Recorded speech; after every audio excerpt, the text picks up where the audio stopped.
Breaking news Bharat Pakistan బోర్డర్లో high tension వాతావరణం నెలకొంది. అర్ధరాత్రి రాఫెల్ జెట్స్ రంగంలోకి దిగాయి. పీఓకే సరిహద్దుల్లో 4 రాఫెల్ జెట్స్ తిరుగుతున్నాయి. భారత భూభాగం నుంచే పీఓకే ప్రాంతంపై భద్రతా బలగాలు నిఘా ఏర్పాటు చేశాయి.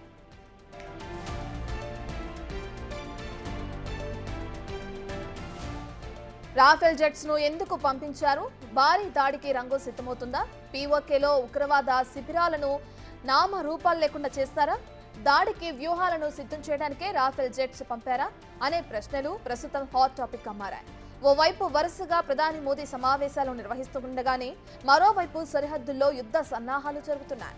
పెహల్గాం దాడికి ప్రతీకారం విషయంలో ప్రధాని మోదీ ఆర్మీకి ఇప్పటికే ఫ్రీ హ్యాండ్ ఇచ్చారు. దీంతో భారత సైన్యం ఎప్పుడు దాడి చేస్తోందోనన్న భయంతో పాకిస్తాన్ వణికిపోతుంది. సరిహద్దులకు రాడార్లు, యుద్ధ విమానాలు తరలించే పనిలో పాక్ నిమగ్నమైంది. మరో 24 గంటల్లో ఇండియా దాడి చేస్తున్నట్టు పాక్ మంత్రులు చెబుతున్నారు.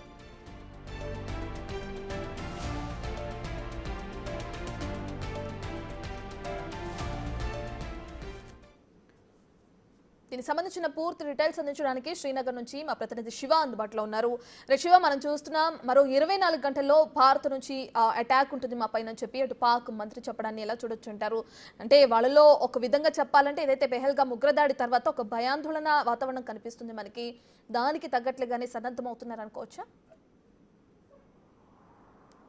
రైట్, డెఫినెట్గా రత్న, ఏదైతే పెహల్గాంలోని బైసరన్ వ్యాలీలో కాల్పుల ఘటన తర్వాత భారత్ పాకిస్తాన్ సరిహద్దులో హై టెన్షన్ వాతావరణం నెలకొంది. దానిలో భాగంగానే ఏదైతే నిన్న ప్రధాని నరేంద్ర మోడీ నివాసంలో కీలక సమావేశం జరిగింది. ఈ సమావేశంలో ప్రధానంగా ఏదైతే అర్ధరాత్రి నిన్న కీలక సమావేశం జరిగింది. ఈ సమావేశంలో పలు కీలక నిర్ణయాలు కూడా తీసుకున్నారు. ఇటు సైనికులకు ఫ్రీ హ్యాండ్ ఇస్తున్నాము, యుద్ధానికి సంబంధించి కానీ ఉగ్రవాదుల ఏరివేతకు సంబంధించి కానీ కీలక నిర్ణయాలు తీసుకున్నారు. వారికి పూర్తిగా స్వేచ్ఛ ఇస్తున్నామంటూ కూడా ప్రధానంగా ప్రధాని నరేంద్ర మోడీ నిన్న ఈ సమావేశం ముగిసిన తర్వాత కీలక ప్రకటన అయితే చేశారు. దీనితో పాటు ఏదైతే త్రివిధ దళాలకు సంబంధించిన అధిపతులు ఎవరైతే పాల్గొన్నారో వారికి సంబంధించిన సూచనలు, వారి అభిప్రాయాలను కూడా ప్రధాని నరేంద్ర మోడీ పరిగణనలోకి తీసుకున్నారు. నిన్న అక్కడ కీలక సమావేశం జరగడం, ఈరోజు పీఓకేలో పాక్ ఆక్రమిత కాశ్మీర్లో రఫేల్ జెట్స్ అనేవి 4 రఫేల్ జెట్స్ అనేవి అక్కడ చక్కర్లు కొట్టడం, ఏం జరగబోతుంది, ఇప్పుడు ఈ రఫేల్ జెట్స్ అక్కడ చక్కర్లు కొట్టడానికి దేనికి సంకేతం అనేది కూడా ప్రధానంగా చర్చ జరుగుతూ ఉంది. దానిలో భాగంగానే ఏదైతే రఫేల్ జెట్స్ 4 రఫేల్ జెట్స్ ఏవైతే ఇక్కడ పీఓకే ప్రాంతాల్లో, పరిసర ప్రాంతాల్లో రౌండ్స్ చేయడం కానీ, అక్కడున్న ఉగ్రవాద సంస్థలు ఏవైతే ఉన్నాయో ఆ స్థావరాలని టార్గెట్గా చేసుకుని ఈ రఫేల్ జెట్స్ రఫేల్ జెట్స్ అనేవి అక్కడ మొత్తం అక్కడ భారత భూభాగం నుంచే పీఓకే ప్రాంతంపై నిఘా పెట్టినట్లుగా కూడా తెలుస్తుంది. దానిలో భాగంగానే ఈ జెట్స్ అనేవి అక్కడ తిరిగినట్లు తెలుస్తుంది. అంటే దేనికి సంకేతం ఇది? ఎందుకు అక్కడ పీఓకేలో ఉగ్రవాద శిబిరాలను టార్గెట్గా చేసుకుని ఈ దాడులు, ఈ జెట్స్ అనేవి అక్కడ తిరుగుతున్నాయా? అంటే ఇండైరెక్ట్గా కొన్ని సంకేతాలు కూడా పంపిస్తున్నట్లుగా కూడా పాకిస్తాన్కు తెలుస్తుంది. దానిలో భాగంగానే ఈ పీఓకేలోని ఉగ్రవాద శిబిరాలను నామరూపాలు లేకుండా చేసే యోచనలోనే ప్రధానంగా భారత ప్రభుత్వం ఉంది. దానిలో భాగంగానే గతంలో కూడా ఏదైతే పీఓకే కేంద్రంగా లష్కర్-ఏ-తోయిబా కానీ, ఐసిస్, ఇతర ఉగ్రవాద సంస్థలు కొత్తగా ఎవరైతే ట్రైన్ అవుతున్నారో అక్కడే వారికి శిక్షణ ఇచ్చి ఉగ్రవాద కార్యకలాపాల్లోకి పంపిస్తూ ఉన్నారు. దానిలో భాగంగానే ఎవరైతే ఇక్కడ బైసరన్ వ్యాలీలో ఉగ్రవాద కాల్పులకు పాల్పడ్డ ఉగ్రవాదులు ఎవరైతే ఉన్నారో వారందరూ కూడా పీఓకేలోనే అక్కడ శిక్షణ పొంది ఇక్కడ అటాక్ వచ్చారని ఒక ప్రచారం జరుగుతుంది. దానికి అనుగుణంగానే మొత్తం ఆ పీఓకేను ఉగ్రవాద కార్యకలాపాలకు స్థావరంగా వినియోగించుకుంటున్నారు. అందుకనే ఆ స్థావరాన్నే లేకుండా చేస్తే ఉగ్రవాద కార్యకలాపాలు లేకుండా ఉంటాయనే యోచనలో భారత ప్రభుత్వం ఉంది. దానిలో భాగంగానే నిన్న అర్ధరాత్రి 4 జెట్స్ అక్కడ రాఫెల్ జెట్స్ అనేవి కూడా అక్కడ చక్కర్లు కొట్టాయి. దానికి సంబంధించి ఇప్పటికే పాకిస్తాన్లో ఆందోళన మొదలైంది. ఆ జెట్స్ ఎందుకు ఇక్కడికి వచ్చాయి, ఇక్కడ ఎందుకు చక్కర్లు కొడుతున్నాయి అనే దానిపై మాత్రం కొంత ఆందోళన వ్యక్తమవుతుంది పాకిస్తాన్ ఆర్మీలో. రత్న, శివ, మీరు చెప్పినట్లుగానే ఒక పక్క పీఓకే ప్రాంతాల్లో నిఘా ఎక్కువగా పెంచడం, మన ఆర్మీకి అటు ప్రధాని దగ్గర నుంచి ఫ్రీ హ్యాండ్ రావడం కేంద్రం నుంచి చూస్తున్నాం. అదేవిధంగా జెట్స్ కూడా అక్కడ పయనించడం, ఇవన్నీ చూస్తుంటే ఏదైతే పాక్ అంటున్నట్లుగానే యుద్ధం ఒకవేళ జరిగే అవకాశాలు ఎంతవరకు ఉన్నాయంటారు శివ?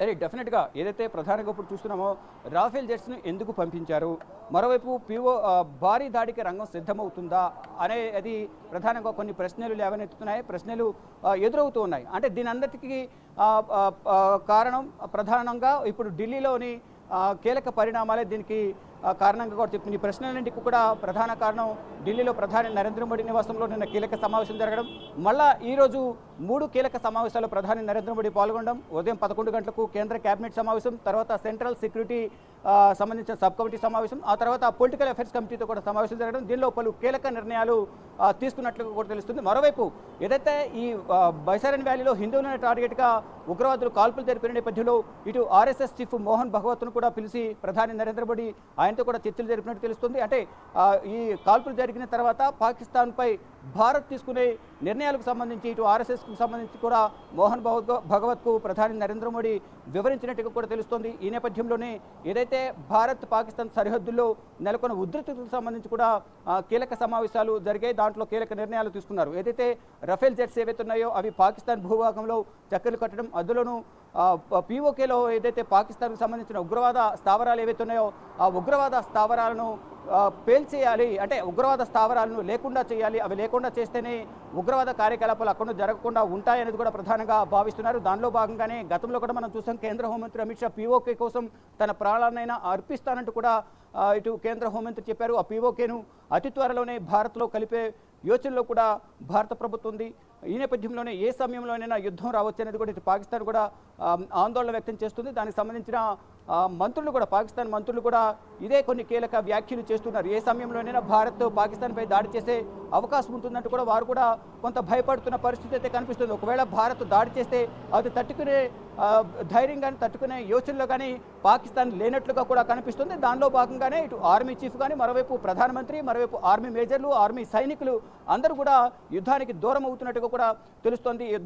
భారత్తో యుద్ధం అంటేనే భయపడుతున్న సిచ్యువేషన్ కనిపిస్తుంది. ఒకవైపు సైన్యానికి ఫ్రీ హ్యాండ్ ఇస్తానని ప్రధాని చెప్పడం, దాని తర్వాత అర్ధరాత్రి సమయంలో 4 రాఫెల్ జెట్స్ ఆకాశంలో ప్రధానంగా పాకిస్తాన్, అలాగే అర్ధరాత్రి సమయంలో రాఫెల్ జెట్స్ పీఓకే సరిహద్దుల్లో 4 జెట్స్ చక్కర్లు కొట్టడం, దాన్ని బట్టి పాకిస్తాన్కు ఇండైరెక్ట్గా సంకేతాలు పంపించినట్టుగా కూడా అర్థమవుతుంది. యుద్ధానికి సిద్ధం కాండి అంటూ కూడా సంకేతాలు పంపించినట్లుగానే అవుతుందంటూ కూడా కొంతమంది విశ్లేషకులు భావిస్తున్నారు. అంటే ఏ సమయంలోనైనా యుద్ధం రావచ్చు, ఏ సమయంలో కేవలం అంటే యుద్ధం అంటే కేవలం పాకిస్తాన్ సైనికులపైన దాడితో సరిపెట్టకుండా కేవలం ఏదైతే ఉగ్రవాదులను ముందు ఉగ్రవాదులను తుడిచిపెట్టేస్తే, ఉగ్రవాద స్థావరాలను తుడిచిపెట్టేస్తే ఎటువంటి నష్టం ఉండదు సాధారణ ప్రజానికానికి అనేది కూడా భారత ప్రభుత్వం భావిస్తుంది. దానిలో భాగంగానే ఉగ్రవాద స్థావరాలను ముందుగా టార్గెట్గా చేసుకుని వాటన్నింటినీ కూడా నాశనం చేయాలనేది భావిస్తోంది.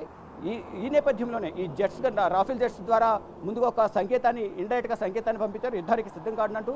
కానీ ఇక్కడ భారత ప్రభుత్వం పంపించే సంకేతాలకు పాకిస్తాన్ మరి సిద్ధంగా ఉంటుందో లేదో చూడాలి. కానీ మేము సిద్ధం, మా దగ్గర న్యూక్లియర్ బాంబులు ఉన్నాయి, అణుబాంబులు ఉన్నాయి, యుద్ధ సామగ్రి అంతా ఉంది, మేము యుద్ధానికి సిద్ధం అంటూ కూడా చెప్తూ ఉన్నారు. కానీ అక్కడ చూస్తున్న తాజా పరిణామాలు చూస్తుంటే మాత్రం వారు ఎక్కడ కూడా యుద్ధానికి సిద్ధంగా ఉన్నట్లు కనిపించడం లేదు. కేవలం పైకి మేకపత్తు గాంభీర్యం, ప్రగల్భాలు మాత్రమే పలుకుతున్నారు తప్ప అక్కడ ఎవరు కూడా యుద్ధానికి సంసిద్ధంగా లేనట్లు కూడా తెలుస్తుంది.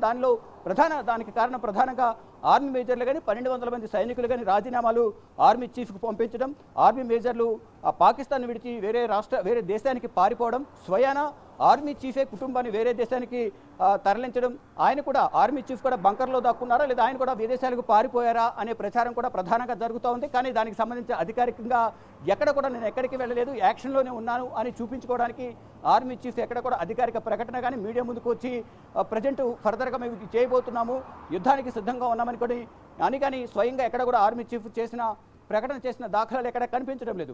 మరి ఇదొకంతా ఒక వ్యక్తి అయితే అంతర్యుద్ధం కొనసాగుతుంది పాకిస్తాన్లో. సొంత దేశంలోనే ఇటు టీపీటీ తెహ్రిక్ తాలిబాన్లు ఎవరైతే ఉన్నారో వారు, మరోవైపు BLA Baloch army liberation army వారు కూడా పాకిస్తాన్ సైనికులపై దాడులు కొనసాగిస్తూ ఉన్నారు. దీనిలో పాకిస్తాన్ సైనికులు మృతి చెందుతూ ఉన్నారు.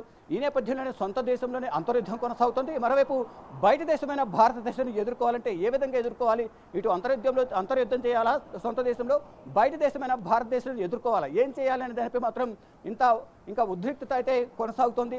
వారు ఎటూ తేల్చుకోలేని పరిస్థితులు అయితే ప్రజెంట్ పాకిస్తాన్ సైనికులు ఉన్నారు. మరోవైపు భారత్తో యుద్ధం చేయడానికి సంబంధించి ప్రతిపక్షాలు సహకరించడం లేదని ఒక ప్రచారం కూడా జరుగుతుంది. దానిలో భాగంగానే ఒత్తిడికి లోనైన పాక్ ప్రధానమంత్రి అస్వస్థతకు గురయ్యారు. ప్రజెంట్లో ఆసుపత్రిలో ట్రీట్మెంట్ పొందుతున్నారని ఒక ప్రచారం కూడా కొనసాగుతుంది.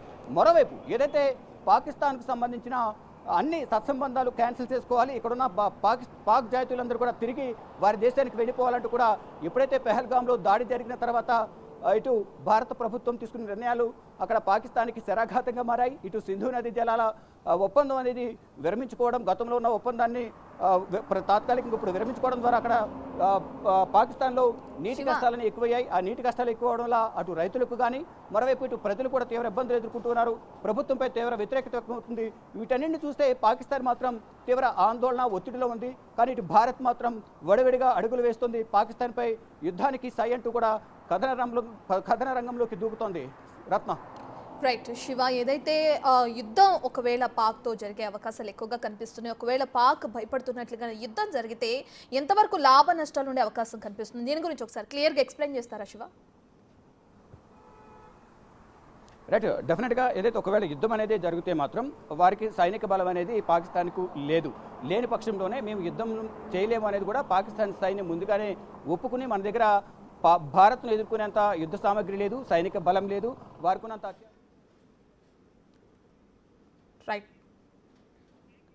Right thank you Shiva.